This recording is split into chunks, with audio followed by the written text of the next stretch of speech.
Olá, boa tarde. O Manchetes Noticidade desta sexta-feira, dia 28 de novembro, está no ar. Na edição de hoje, nós vamos mostrar mais uma vez o bom trabalho da Polícia Civil em Sorocaba, que apreendeu 3 pessoas suspeitas por falsificação de remédios. Vamos saber também que o setor imobiliário de Jundiaí tem apresentado queda em 2014. E ainda na cidade, o pessoal da terceira idade participa de uma Olimpíadas bem bacana. E tem mais. Hoje foi inaugurado o Departamento Estadual de Execução Criminal aqui em Sorocaba. Pedro Leão. Boa tarde, Fernando. Boa tarde a todos que acompanham o Noticidade. É isso mesmo, o DECRIM vai funcionar neste prédio aqui anexo ao Fórum de Sorocaba e os detalhes eu conto daqui a pouco. Tá certo, Pedro. E a gente começa esta edição para falar de um transtorno aos motoristas que seguiram pela rodovia Castelo Branco nesta manhã. Um acidente entre 2 carretas provocou a interdição total no sentido da capital em Mairinque. A movimentação nas rodoviárias também foi prejudicada. Os ônibus que seguiam em direção à capital saíam no intervalo de 20 minutos, ao contrário dos 15 como normalmente fazem. A rota dos veículos chegou a ser desviada pela Raposo Tavares. Uma pista da Castelo Branco ainda permanece interditada. Vamos ver. O acidente interditou por 1h30 a rodovia Castelo Branco na altura do quilômetro 65 em Mairinque, no sentido capital. Logo, filas de veículos começaram a se formar e o congestionamento chegou até o acesso da rodovia Sorocaba, somando mais de 10 quilômetros de paralisação. Situação que atrasou o compromisso de muita gente. Complicou, hoje vamos chegar mais atrasado no serviço. A audiência hoje. Tá complicado. Mas paciência, né? A situação foi bem grave pelo jeito, então paciência, é uma situação trágica, não tem nem o que reclamar, né? Segundo a polícia, esta carreta carregada com amido de milho tentou uma ultrapassagem, mas foi bloqueada por um carro. Quando retornou para a faixa, acabou colidindo com o veículo da frente, um caminhão carregado de tijolos. Após a colisão, a carreta pegou fogo. Essas fotos mostram o momento que o veículo estava em chamas. O Corpo de Bombeiros de São Roque foi acionado. Mesmo com o incêndio controlado, alguns focos ainda apareciam. Esse pó ele é muito fino, então ele, depois do fogo e também com a ação da água, ele começa a se compactar. Então a gente atua junto com água, juntamente com espuma, para que a água ela penetre nesse material mesmo compactado, para extinguir esses focos aí de incêndio que ainda persiste. Equipes da concessionária que administra o trecho removeram as cargas que ficaram espalhadas na pista. No acidente, ninguém ficou ferido. E só para reforçar, então, para quem vai seguir no sentido da capital, a Castelo Branco continua interditada com 2 faixas com uma faixa interditada e 2 liberadas. E a gente continua a falar de incêndio. O telhado de uma casa caiu após pegar fogo no Jardim Nova Era, em Itapetininga. Segundo o Corpo de Bombeiros, o jovem que morava no local acendeu uma vela quando acabou a energia. Ele havia saído de casa para tomar banho na avó quando o incêndio começou. Felizmente, ninguém ficou ferido e as chamas foram controladas.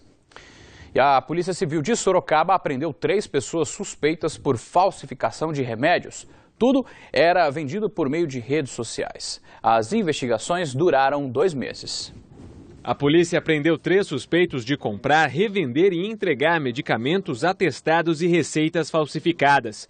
Gislaine Soares, de Itatiba, vendia os produtos. O casal de Sorocaba, Priscila e Rodrigo Vreck, compravam e revendiam para todo o Brasil por meio de uma rede social. Acessava com o perfil, essas vendedoras, com o perfil que elas tinham na rede social, ela acessava alguns grupos relacionados a emagrecimento e ali passavam a oferecer esses medicamentos e ofereciam inclusive a receita médica e até um atestado médico se fosse necessário. O esquema existia há 1 ano. A polícia rastreou o grupo e conseguiu prender os suspeitos em flagrante durante uma entrega.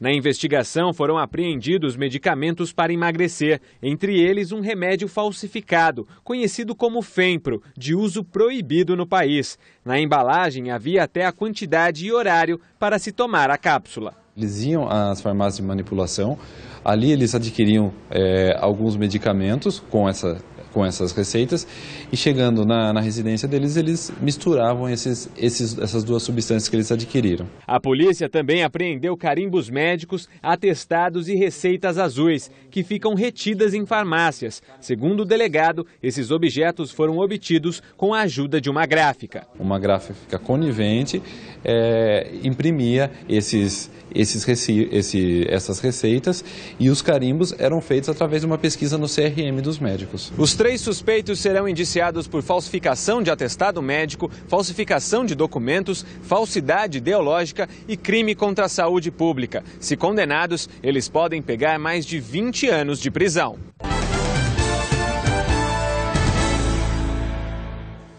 Um empresário de Campo Limpo Paulista foi morto após reagir a um assalto dentro da própria casa no Jardim Paulista.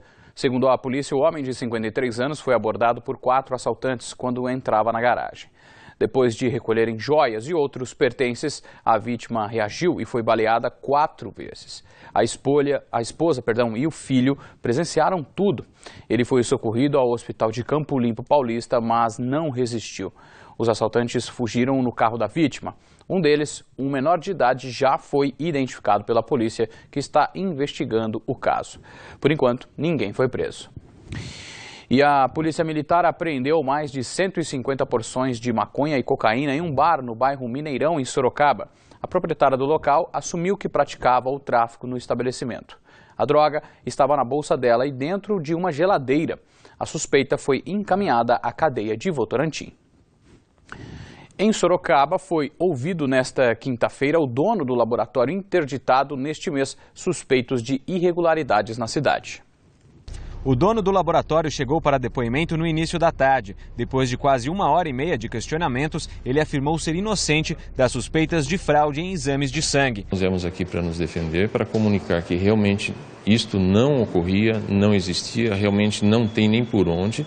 Nós somos um laboratório há muitos anos na cidade e estávamos há muito tempo nos PAs trabalhando para a prefeitura. Elias Abud disse à polícia que o laboratório disponibilizava 3 tipos de metodologia para exames e que em apenas um deles, feito por meio de reagentes, é que não estava sendo utilizado. Porém, a Vigilância em Saúde afirmou em boletim de ocorrência que os outros 2 equipamentos estariam quebrados, mas não há provas, já que o órgão não apreendeu os instrumentos no momento da vistoria. De acordo com os resultados que teremos das UPHs, bem como as perícias que serão feitas nas CPUs, nós saberemos se efetivamente ele usou o equipamento de íon seletivo e o outro equipamento ou teria emitido o resultado com base no equipamento que usava reagente. Elias Abud ainda disse à polícia que no dia 14, data da vistoria da vigilância, apenas um exame foi realizado na UPH da Zona Oeste e nenhum na UPH da Zona Norte. A perícia nos computadores das 2 unidades e a solicitação de exames dos pacientes devem esclarecer se Abud disse a verdade ou não. O caso veio à tona no último dia 14, quando equipes da Vigilância em Saúde constataram irregularidades no serviço prestado pelo laboratório. Eles não teriam reagentes necessários para exames que constatassem sódio e potássio no sangue, além de não conseguirem rastrear a origem dessas análises. Foi inaugurado hoje de manhã em Sorocaba o DECRIM, o Departamento Estadual de Execução Criminal. Para falar da importância e da representatividade desse órgão na cidade, nós vamos falar ao vivo com o Pedro Leão, que acompanhou toda a cerimônia e tem mais informações para nós. Boa tarde, Pedro. Boa tarde, Fernando. Boa tarde a todos que acompanham o Manchetes Noticidade. Olha, o evento ele reuniu diretores de fóruns, juízes, o prefeito de Sorocaba e também o presidente do Tribunal de Justiça do Estado de São Paulo. O DECRIM marcou aí o lançamento do DECRIM. A partir de agora, esse departamento vai ser responsável por acompanhar a sentença de detentos, de presos que eram de responsabilidade da vara da execução. O DECRIM vai funcionar num prédio anexo ao Fórum de Sorocaba e serão acompanhadas sentenças de 26 cidades da região. Sobre este assunto, eu converso aqui com o presidente do Tribunal de Justiça do Estado de São Paulo, o desembargador José Renato Nalini. Desembargador, de que forma o DECRIM pode ajudar em agilizar os processos nessas sentenças? Boa tarde. Boa tarde. É uma nova sistemática muito racional porque as execuções criminais serão todas informatizadas, tudo será a partir do zero e a análise dos pedidos dos encarcerados será praticamente imediata. Então aquilo que hoje no suporte papel pode demorar meses, será feito em algumas horas. Essa é a nossa esperança, é a nossa expectativa e os juízes estão preparados para implantar essa nova sistemática. O senhor recebeu hoje também o título de cidadão sorocabano. Gostaria que o senhor falasse sobre essa homenagem. Eu fico muito honrado porque Sorocaba é um grande polo, dizia o prefeito Panunzio, que se Sorocaba fosse transplantada para a Califórnia não faria feio, estaria perfeitamente entrosada, tal a qualidade de vida, tal o desenvolvimento, o dinamismo. E essa homenagem eu recebo em nome do Tribunal de Justiça de São Paulo, que aqui tem dezenas de juízes, quase 600 funcionários e está funcionando a contento, segundo eu ouço aqui dos juízes com os quais eu tive contato agora pela manhã toda. Tá certo, muito obrigado pelas informações. Fernando, é com você. Obrigado, Pedro. E a gente muda de assunto agora para falar de economia. Um estudo realizado pelo Sindicato da Habitação e da Associação das Empresas e Profissionais do Setor Imobiliário de Jundiaí e região indica que o lançamento de imóveis residenciais sofreu queda na cidade.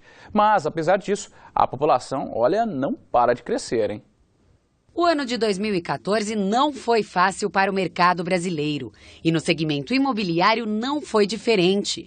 Um estudo realizado pelo Secov e pelo Proemp mostra que o lançamento de imóveis residenciais na cidade teve uma queda de 10% se comparado ao mesmo período do ano passado. Um ano atípico com manifestações, Copa do Mundo, eleições, mas eleições conturbadas. Apesar de tudo isso, a gente teve uma pequena queda que a gente enxerga como positivo. Apesar das aparentes dificuldades, Jundiaí não para de crescer.